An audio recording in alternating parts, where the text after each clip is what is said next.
上一集我们看到了布拉格最美丽的夕阳，也看到了精致的艺术品以及雄伟的建筑。这一集又会看到哪些景点、哪些风景，以及会遇上什么样的神奇生物呢？接下来用这些影像带大家继续走完我们的欧洲之旅吧。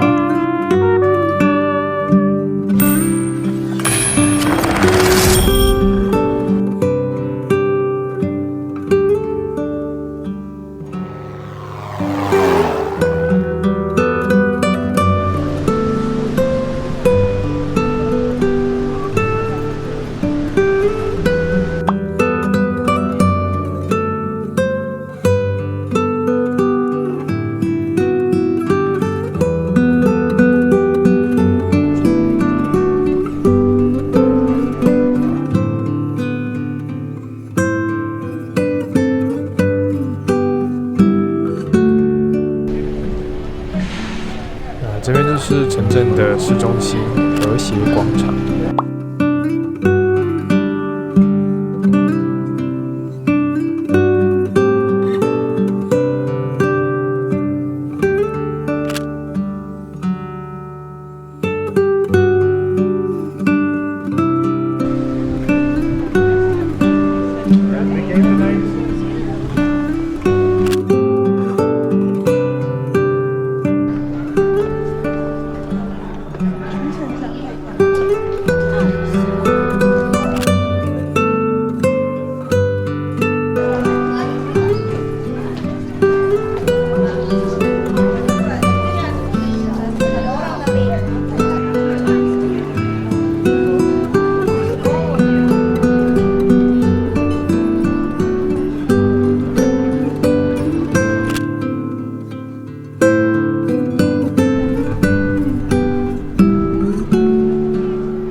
走到了库伦诺夫城堡的大门，本来想说就只是冲护城河的熊，结果就看到了这只小家伙。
那这就是 CK 小镇著名的斗篷桥。其实这边也有跟我们台湾有关系哦。当初2002年的时候，台湾有提供技术及资源供修复斗篷桥使用。那捷克政府呢，为了感谢我们台湾，特地在这边立了一块感谢牌。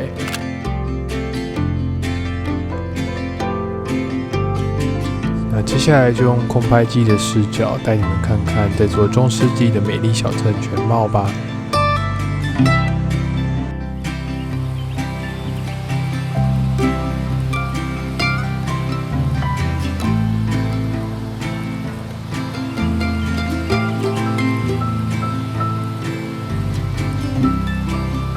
为了让这座中世纪小镇能够在未来数百甚至数千年能够延续它的传奇，所以联合国呢就在1992年的时候，将这里列为了世界文化与自然的双遗产名录，成成为了重点保护的对象。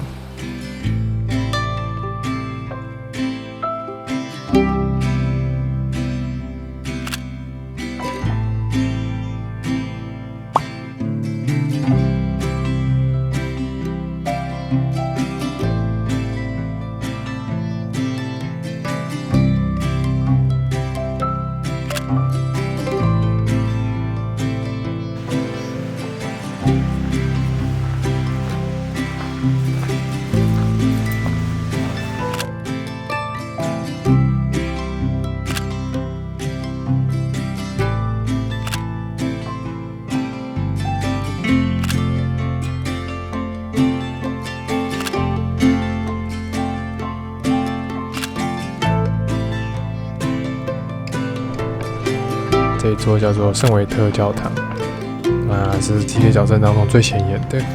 那我们就先来看看它里边长什么样子吧。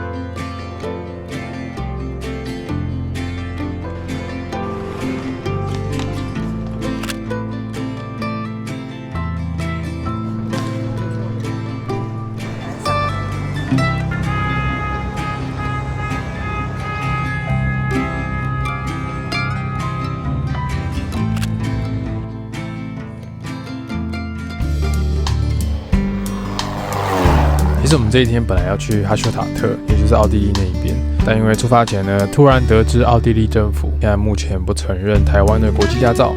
那至于原因呢，那应该是政治因素了，就不再多猜测了。那总之呢，我们就因缘际会的来到这个小城镇帕萨。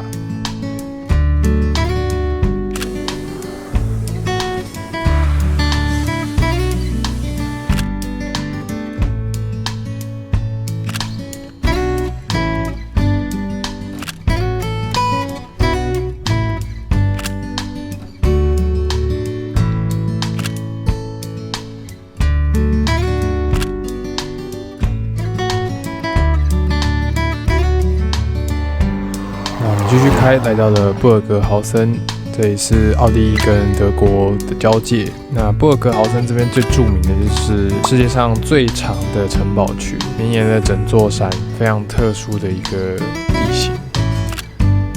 那于是呢，我们就决定爬上去看看城堡群的全貌。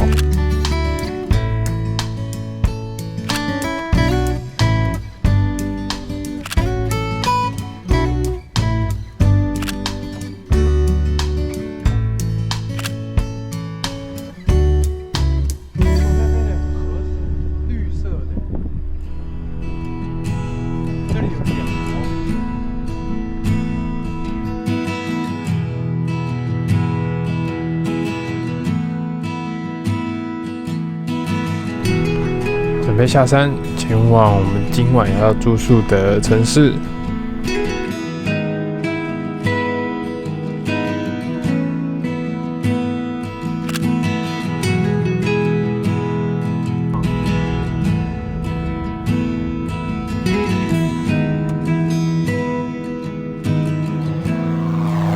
我们要住的城市呢，叫做巴特莱辛哈尔，它有点难记，但它就是一座疗养的城市，以著名的盐水温泉为名。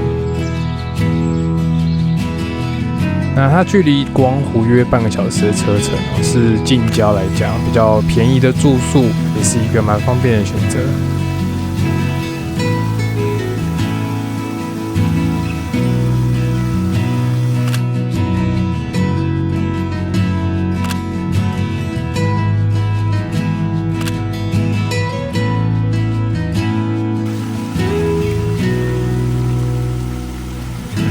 这个叫做克奈普浴，那这个水呢是非常非常冰的，脚一踩进去的时候，大概10秒钟就没知觉了，就是完全冰到一个不可思议。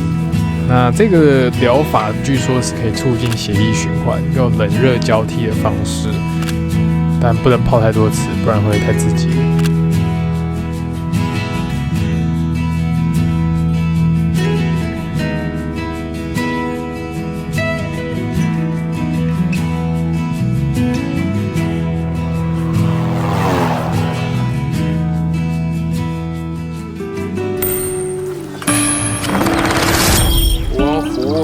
准备来了。其实人没有很多，对不对？很多。这样算很多，这样算很多人。那现在时间是大概早上9点半左右。那其实光湖这边最好要赶上9点的第一班船，会是最少人、最惬意的。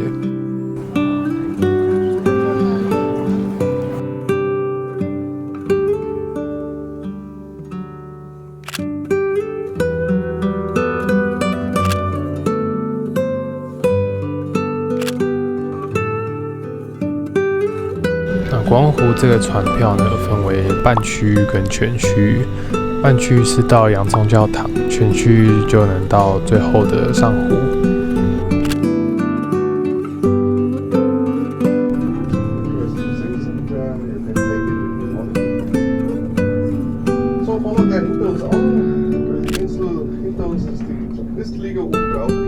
这一趴就是船长走出来讲解一下周边的景点。因为我们也听不懂德语，所以他也拿了英文的简介给我们。总之，这个行程对于外国的观光客来讲，尤其是华语的人们，可能有点不友善，但是你就翻译喽。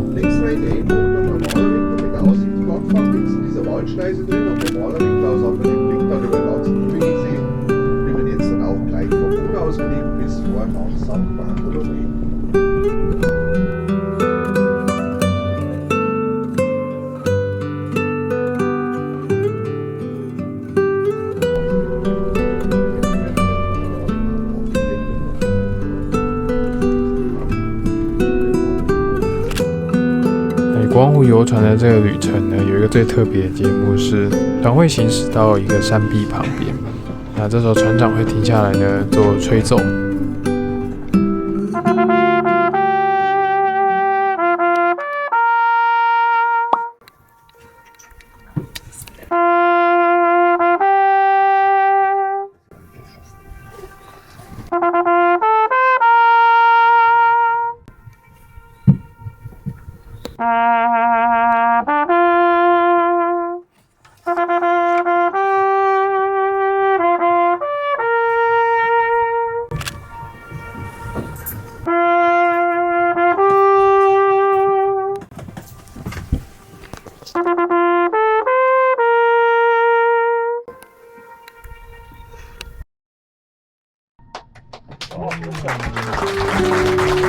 那不知道你们刚刚都有没有听到山谷传回来的回音呢？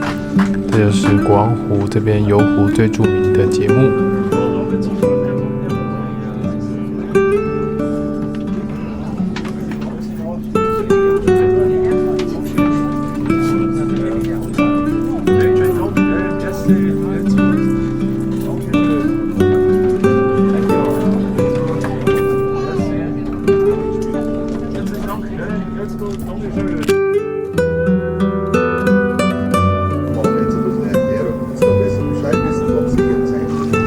Nationalparks wurde ja unter jeder Wassersport verbunden, also Surfen, Segeln, Sportarten und Tauchen. Das tauchen wir alles nicht mehr. Bei schönem Wetter kann man sich nur noch Boote ausleihen. Die Schallufäder waren noch Nationalinformationsstelle. Die Gründe der Amateurmäßig 1104 Oder bei 4 immer halbe bis dreiviertel Stunde. Man kann auch in Fahrtrichtung weitergehen, über Eisbahn oder Laufen bis zum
他们也才刚到而已啊。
一路上就是最原始的大自然，有山有树有河，非常的舒服。这地方。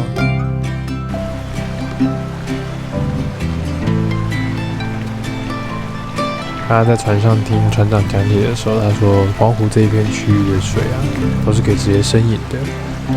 那我想说，看到这个溪水，那于是他试喝了一下，水质非常的甜。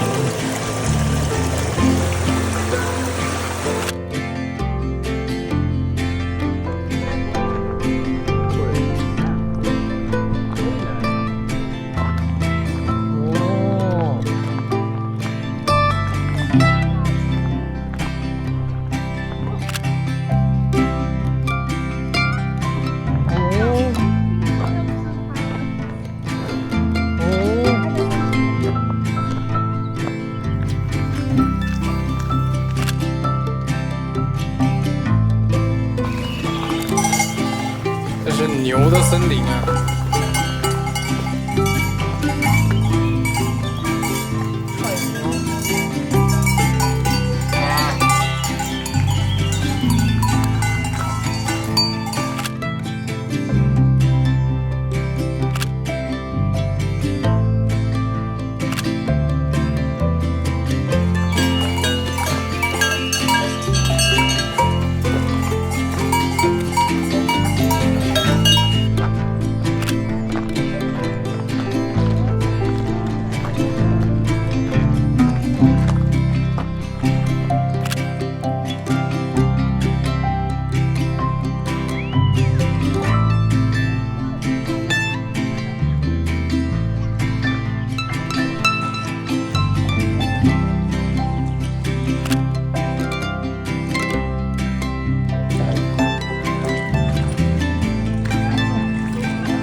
这边就是慕尼黑最重要的建筑物之一——慕尼黑新市政厅。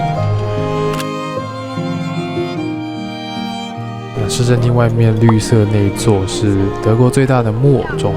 因为我们没有刚好在那演出的时间来到，所以就没有看到演出。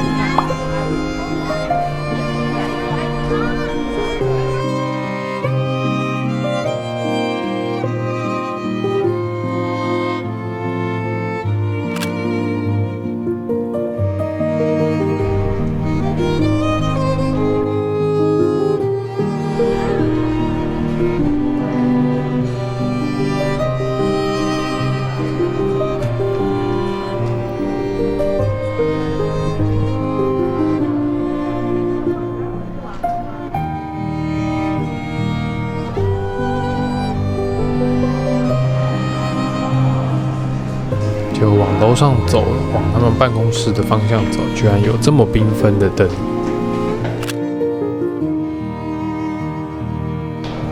而且这里还有超美的彩绘玻璃。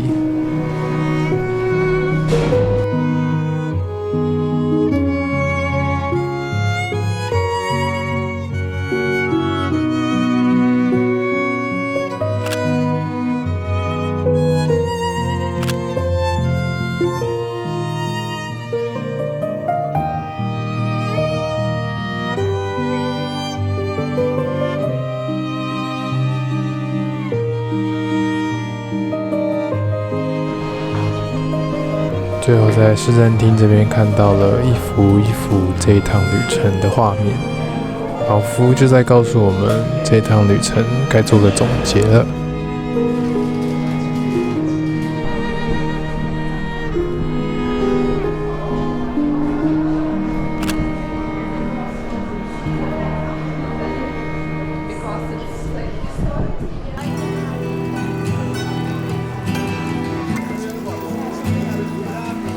那下一个地方，我们来到了古物市集。古物市集这边是慕尼黑的美食市场。他们说这边基本上你想找到任何的美食以及食材，这边都有。那我们就到处逛逛，到处晃晃。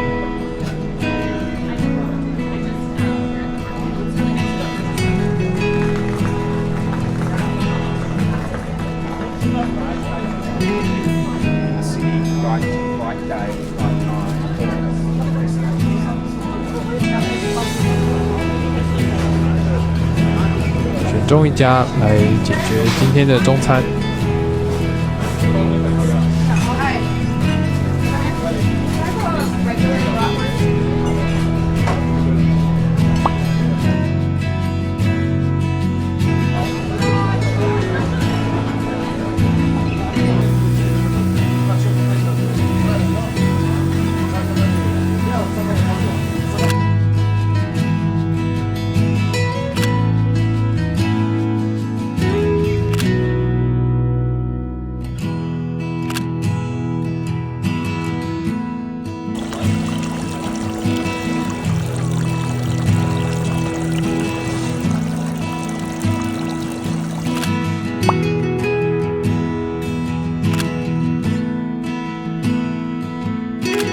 吃饱喝足，来到下一个景点圣母教堂。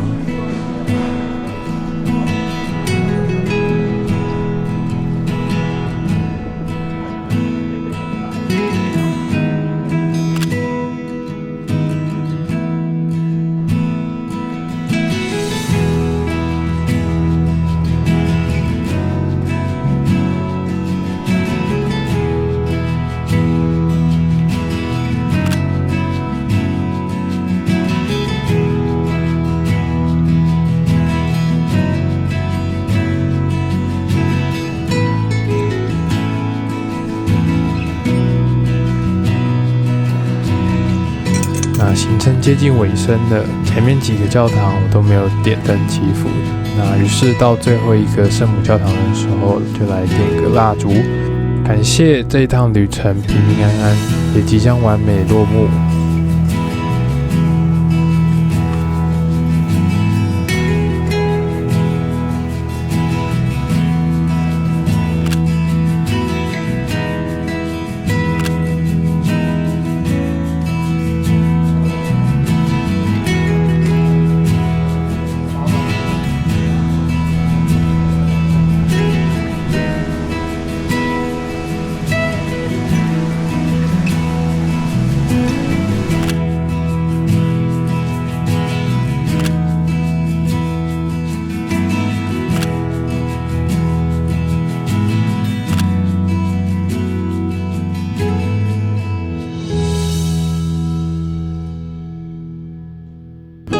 的，那以上2集呢，就是这一趟欧洲行的全部内容。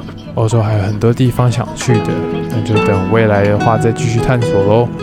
我是亨利，感谢看到这里的你们，我们下一趟旅程见。